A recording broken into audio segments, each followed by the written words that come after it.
History Hub Limited. I'm Sue Palanganda. I'm one of the directors of the History Hub Limited. I'm Lorraine Haley. I'm one of the directors of the History Hub. John Mather. So my passion is actually running projects within the community that brings people of all ages and ability, and just to see that, community integration. So history is something, that brings,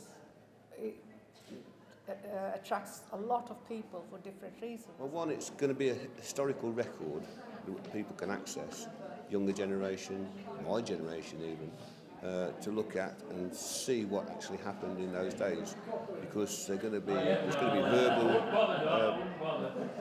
records come up, written records, and it's going to give an insight into exactly what was going on during 14-16, particularly 16 when we lost some of our soldiers in the Navy. Look forward to designing future projects where the people of the borough can get involved and tell the story of the borough from all sorts of aspects, but we're not going to make it too broad and wide. We want to hone in.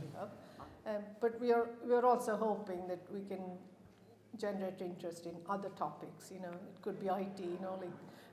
Young people probably don't know what life was before the mobile phone was introduced. Well, I think it's over 100 years ago now, since the beginning of the First World War. And I think what the kind of soldiers went through, or what the country went through, is very important for the current generation not to forget or to be reminded of it, and the sacrifices that people went through. So I think it is important. Yes, there's been a lot of change, but anything that's sort of, today's, in 10 years' time, we'll be looking back as today as the history. So I think for me it's about generating interest and making people aware of various topics. But I've been infected by the enthusiasm of the other directors who are into the history, so I find myself really focusing on social history. So not so much the soldiers, but what was it like for the mothers, children, siblings, and what was it like in Nuneaton in 1960?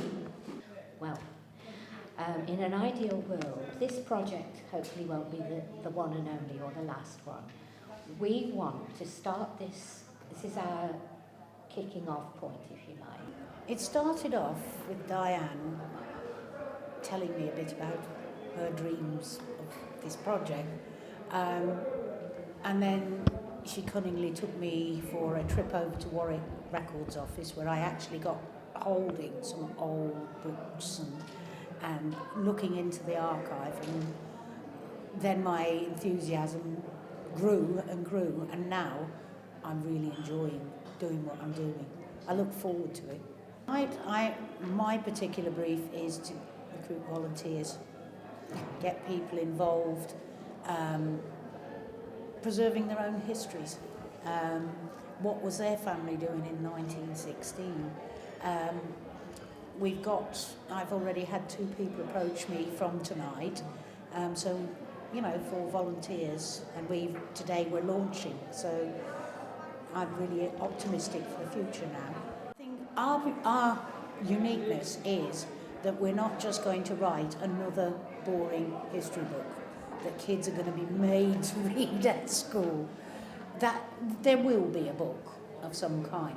But what we want to engage with is local amateur dramatic societies, other history projects, and schools, colleges, even young kids, and get them the end product, the results, put in formats that they'll enjoy.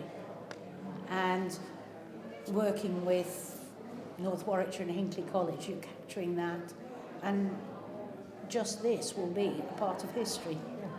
This very event where, Nuneaton people have started to own their own history. I'm hoping that we will get volunteers. We have 1 or 2 already, but I'm hoping to encourage more people to come forward and get involved in researching the history, and also, if we manage to find people who have stories to tell, to do what you're doing now, which is to interview them. Big plan is that everybody in Nuneaton, I know it's a big dream, but if you aim high, you get somewhere higher. Everybody has the opportunity to find out about their roots in Nuneaton and what the whole of Nuneaton was like for each of their ancestors. So it's a big dream, and that's why we're the hub. We're not going to work alone, we're going to work with people, other groups, community groups, and that is the other side of tonight. It's been very successful. I've had 2 or 3 community groups approach me to say, we want to work with you. Hope, looking at the number of delegates who've come today, I think there's a lot of interest, and it's our heritage. We have a slogan saying, we don't know what we've got until it's gone. So really it's about appreciating what we've got and capturing the stories before it's lost, especially with the older generation. I think the World War I, there's no one alive from that era, but at least the children or the grandchildren will remember. But other projects we intend to do, hopefully people will come forward showing interest in various other topics.